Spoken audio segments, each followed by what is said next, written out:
Gas नहीं जलती। अरे ये क्या, सिलेंडर तो खत्म हो गया। देखा देवरानी जी, मैंने कहा था ना कि सिलेंडर खत्म हो जाएगा। अभी नया सिलेंडर आया भी नहीं और पुराना खत्म हो गया। अगर कोई मेहमान आ जाता या हमें कुछ अचानक बनाना पड़ता तो क्या करते? अरे सिलेंडर नहीं आया तो क्या हुआ, शाम तक आ जाएगा या कल आ जाएगा, इतनी चिंता करने की बात नहीं है।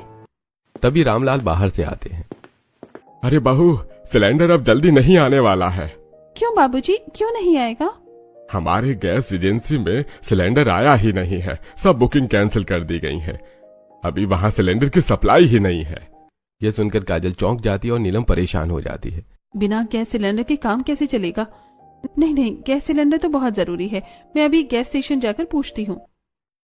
इतना कहकर नीलम जल्दी से घर से निकलती है और गैस एजेंसी जाती है। वहां पहुंचकर वो देखती है कि बहुत सारे लोग पहले से ही जमा हैं और सब सिलेंडर के लिए बहस कर रहे हैं। अरे भाई, हमें सिलेंडर चाहिए, हमारे घर में खाना कैसे बनेगा? भाई ऐसा कैसे हो सकता है कि सिलेंडर ही खत्म हो जाए? भीड़ के बीच से रास्ता बनाते हुए नीलम सीधे गैस स्टेशन के कर्मचारी के पास पहुंचती है। भैया, मैंने सिलेंडर बुक किया था, वो कैंसिल कैसे हो गया? मुझे अभी सिलेंडर चाहिए, मेरे घर का सिलेंडर खत्म हो गया है। देखिए बहन जी, मैं आपकी परेशानी समझ रहा हूँ, लेकिन हमारे पास देने के लिए सिलेंडर है ही नहीं, सप्लाई ही नहीं है। जैसे ही सिलेंडर आएगा नई दामों में आप लोगों के घर पहुंचा दिया जाएगा। ये सुनकर नीलम निराश होकर वहां से हट जाती है और वापस जाने लगती है। अगर अचानक कोई मेहमान आ गया या जल्दी से कुछ बनाना रहा तो क्या करूंगी? तभी कमलेश धीरे से नीलम के पास आता है और धीरे से कान में कहता है, अगर आपको गैस सिलेंडर चाहिए तो कल सुबह 4 बजे गैस एजेंसी के पीछे वाली बिल्डिंग में आ जाइए, वहाँ ब्लैक में सिलेंडर मिल जाएगा। इतना कहकर कमलेश वहां से चला जाता है। सुबह 4 बजे? चलो कोई बात नहीं, अगर सिलेंडर मिल रहा है तो मैं 4 बजे आकर ले लूंगी। ये सोचकर नीलम वापस अपने घर की तरफ चल देती है और सुबह 3:30 बजे नीलम जल्दी से उठ जाती है। अरे 4 बजने वाले हैं, जल्दी निकलना पड़ेगा। नीलम अपनी स्कूटी पर खाली सिलेंडर रखकर निकल जाती है। वहीं पानी पीने के लिए उठी काजल नीलम को देख लेती है। जेठानी जी, सुबह सुबह कहाँ जा रही है? लगता है 5 रुपए बचाने के लिए किसी सब्जी मंडी जा रही होंगी। वो नीलम गैस एजेंसी के पीछे वाली बिल्डिंग पहुंच जाती है। वहां पहले से कुछ लोग खड़े होते हैं। थोड़ी देर में कमलेश सिलेंडर लेकर आता है। 1200 रुपए दीजिए, सिलेंडर ले जाइए।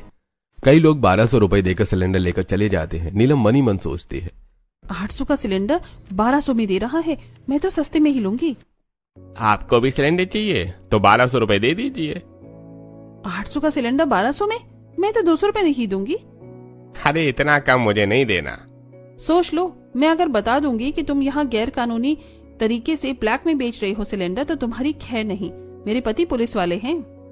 अरे आप नाराज क्यों हो रही हैं? आपको जो ठीक लगे वो दे दो। नीलम झूठ बोलकर 200 रुपए देकर सिलेंडर ले लेती है और स्कूटी पर रखकर घर की तरफ निकल जाती है। सुबह के वक्त सभी हॉल में आकर सिलेंडर देखते हैं।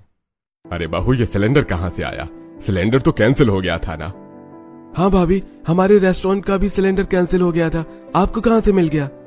अरे मैं गैस एजेंसी जाकर बात करके लेकर आई हूँ। तभी खिड़की से पड़ोसन झांकती है। अरे नीलम बहू, कौन सी गैस एजेंसी से लाई हो? मुझे तो कहीं सिलेंडर नहीं मिला। सुबह 4 बजे वाली बात किसी को नहीं बता सकती। अरे चाची, बस किस्मत से मिल गया, अब शायद वहाँ भी खत्म हो गया हो।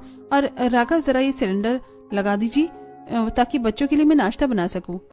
राघव सिलेंडर लगा देता है। नीलम किचन में आकर बच्चों के लिए नाश्ते की तैयारी शुरू करती है।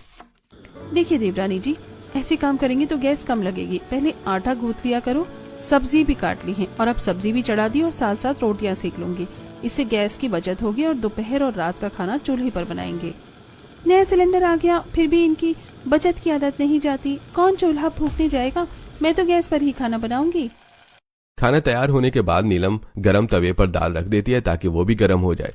थोड़ी देर बाद सभी को नाश्ता परोसती है और सभी खाना खाते हैं। फिर अच्छा, मैं ऑफिस के लिए निकलता हूँ।